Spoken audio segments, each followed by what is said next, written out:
Hello Yankees fans, subscribe so you don't miss any Yankees update this winter window. Potential Yankees free agent target, Jacob Degrom. Could New York compete with baseball's best pitcher? It's not often that a Hall of Fame caliber starting pitcher hits the open market with potentially several elite seasons still under his arm. However, that's exactly the case with Jacob Degrom, as was widely expected, opting out of his guaranteed final year of the 5-year, $137.5 million contract he signed with the Mets in 2019. In doing so, he leaves $30.5 million on the table, but the numbers significantly exceed that total as he signs a new deal. 2022 stats: 11 games, 64.1 IP, 3.08 ERA, 2.13 FIP, 1.54 xFIP, 14.3 K/9, 1.1 BB/9, 2.2 F4.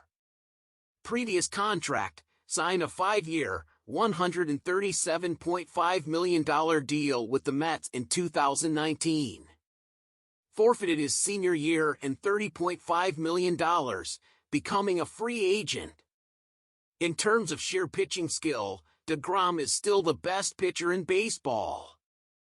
Among starters with at least 60 innings pitched, Degrom led the field, again, at a strikeout-minus-walk ratio of 39.3%. 9 points clear of second place and runner-up NL Rookie of the Year Spencer Strider. I think the KBB percent is the purest distillation of pitching skill. It directly measures the two outcomes over which the pitcher has the most control. The leaderboard is usually filled with all of baseball's most valuable pitchers, and Degrom always finishes at or near the top. Any discussion of Degrom's greatness starts with his fastball. It is routinely the hardest fastball thrown by any rookie baseball player, averaging 99 miles per hour or more in each of the past 3 seasons. It's a Hall of Fame field with elite rotation and elite location, and Degrom seizes the opportunity to seat hitters in 3 straights. Here's his first job entry after missing over a year as of midway through the 2021 season. As if a triple-digit fastball wasn't enough, Degrom's slider is also on the argument for being the best in the game. It is the fastest slider thrown by a beginner, averaging 92.6 miles per hour. And among all the pitchers who faced at least 100 batters, Degrom's slider is second in the league in blow rate, 53.8%, strike rate, 53.6%, and put-away rate, 35.1%, trailing only his former and possibly future teammate Edwin Diaz. He also makes a devastating move, but for some reason has cut the usage rate in half over the last 2 seasons from Cy Young's winning campaigns in 2018 and 2019. There is no doubt that in his day, Degrom is unrivaled in the league. However, he began to show the first cracks of mortality in a long time. He had 5 starts giving up at least 3 runs after giving up just one of those outs a year ago, and pitched for a 6.00 ERA with 6 home runs in his last 4 starts. Interestingly, Degrom has had double-digit strikeouts in most home run-filled games. Most of the long balls came against his 4-game player when he was working from behind on the count and had to attack the zone. I draw a lot of similarities to Garrett Cole. Both aces can become 2-pitch shooters at times.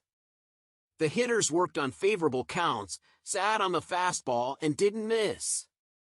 Like Cole, it felt like he was punished more than he should have been, and I hope his inflated 17% HR/FB ratio regresses closer to career norms.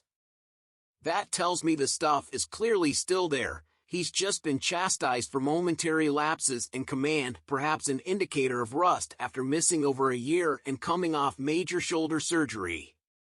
Having said all that, we need to address the elephant in the room: injuries. After 3 straight seasons of 200-plus innings pitched between 2017 and 2019, Degrom was unable to remain on the field. He has played 92 innings in 2021 and looked to be on course for the best season for a starting pitcher in history, but has missed the last 2.5 months with a sore forearm. Then he missed the first 4 months of 2022 with a stress fracture in his shoulder and only managed 64.1 innings. Degrom could be the biggest bet on the market, and that's in a free agent class that could have a 10-year contract handed over to a 30-year-old Aaron Judge. Because of his injury history, error bars for Degrom are perhaps wider than for any other player in baseball. For one thing, he's perfectly capable of getting away with the Cy Young Award.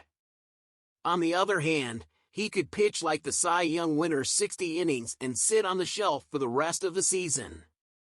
As good as it looks in actual pinstripes, it's hard to see a scenario where the Yankees sign Degrom.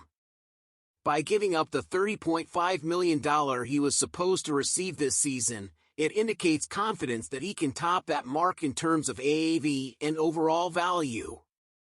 Early reports suggest that Degrom has his eyes set on surpassing the AAV record of $43.3 million set by former rotational teammate Max Scherzer when he signed with the Mets last offseason for a 3-year, $130 million deal. This is where things get complicated very quickly for the Yankees. Their number one priority is keeping Aaron Judge, and John Heyman indicates the estate is willing to top the Judge's $36 million request in the failed extension talks last spring. Payroll currently sits at around $203 million between guaranteed contracts and projected arbitration salaries. Between a long-term deal for the ref and potentially record money for Degrom, the Yankees would be starting with $80 million committed to just 2 players, which directly conflicts with the estate's desire to redefine its status as a luxury tax breaker every year. 3 years! Imagining a rotation led by Degrom and Garrett Cole is a mouth-watering prospect. Sadly, it seems much more like a dream than reality at this point. Given the estate's slavish adherence to payroll flexibility, it's impossible to imagine them shelling out what it would take to secure Degrom's signature. It wouldn't be the first time they've turned down a 30-year-old starting pitcher who could go to Cooperstown. The question is whether a repeat of such behavior will come back to haunt them the way Scherzer and Justin Verlander did. In my opinion, it would be a master play. At the same time, it would reinforce and remove a competitor and so much from the dispute. And you Yankees fans, what did you think? Leave your opinion in the comments. And in order not to miss the daily notifications from the New York Yankees, subscribe and activate the bell and stay on top of all updates.